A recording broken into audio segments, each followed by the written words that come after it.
Welcome to the Tech Egg. Don't get scrambled. Enjoy the video. In this video, I will explain how to make a BCAA drink. We'll cover everything from the basic ingredients to customizing your flavor and understanding the benefits. BCAA, or branch-chain amino acids, are crucial for muscle recovery and growth.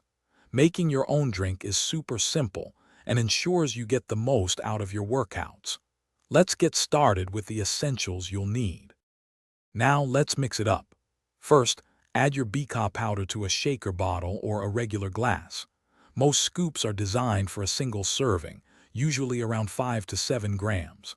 Next, pour in about 8 to 12 ounces of cold water. This range helps with solubility and taste.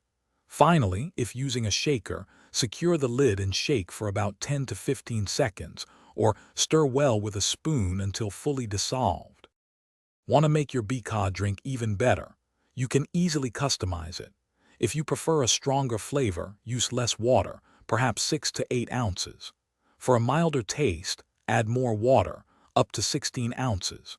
You can also boost the flavor by adding a small splash of your favorite fruit juice or blending in a few fresh berries. Many brands offer a wide array of delicious flavored BCAA powders too. So, when's the best time to drink your BCAA?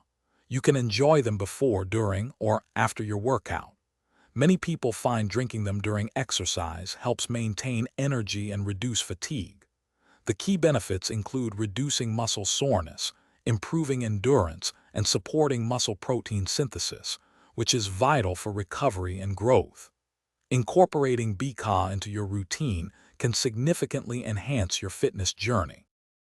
Thanks for watching. Consider subscribing if I helped unscramble your problems.